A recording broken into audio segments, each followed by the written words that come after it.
Ever get that feeling like history is about to repeat itself?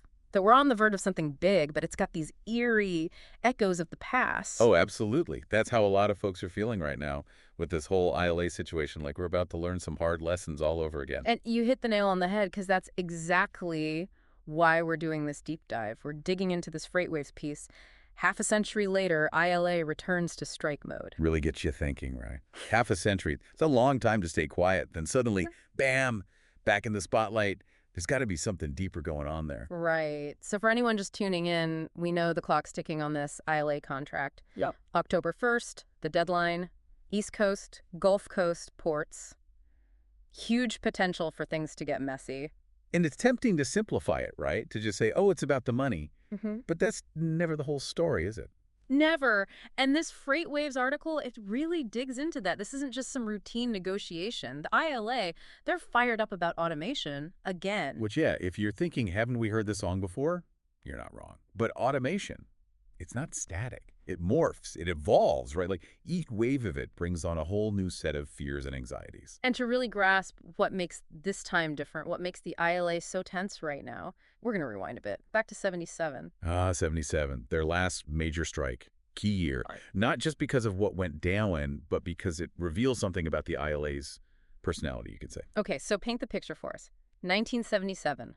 What was the world like for dock workers? And what made that year such a turning point?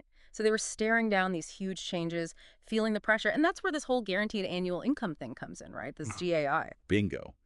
That was the concession.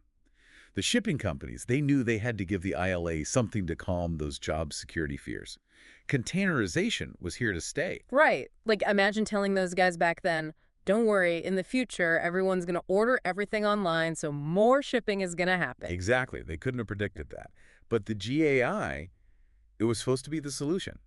Guaranteed income, even if there were fewer hours to go around because of all this new tech. That sounds pretty good on paper. Like, hey, we'll make sure you're still taken care of, even with all this change. So what's the catch? Why are we even talking about strikes if this GAI was such a win? See, there's always a trade-off, isn't there? And with the GAI, it was this idea of closing the register. No new hires. Hold on, wait. They literally said, that's it, no more union members. Why on earth would they agree to that? Think of it like this. You've got a pie, right? But the pie's not getting any better, even though the companies are making more money. So the ILA, they figured, okay, if we got to divide this pie up fairly, let's make sure everyone already at the table gets a decent slice.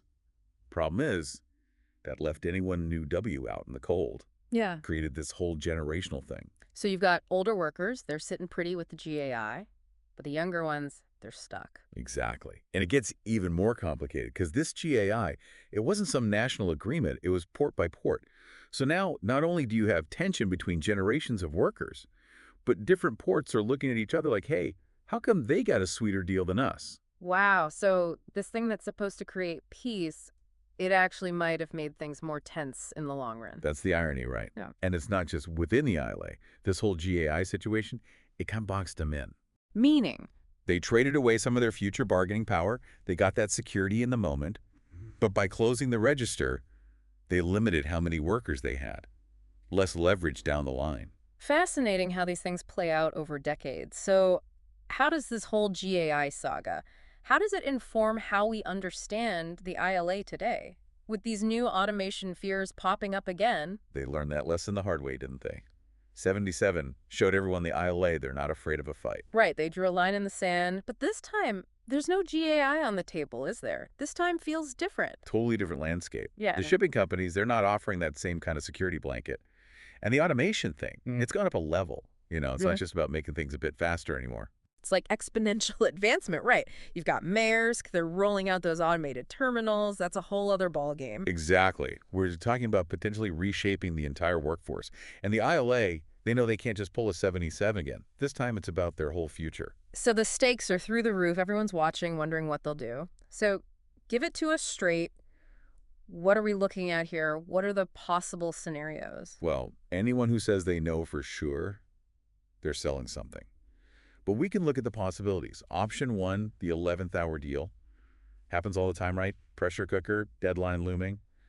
Suddenly everyone finds a compromise. You don't sound convinced, though. It's possible. Yeah. But the vibe I'm getting, the ILA wants to make a point. They need to show they're still a force to be reckoned with, even without that GAI leverage. So, option 2, a strike. But how long? That's the million-dollar question. A short, sharp strike that's definitely on the table. Disrupt things for a bit, grab everyone's attention, show they're serious.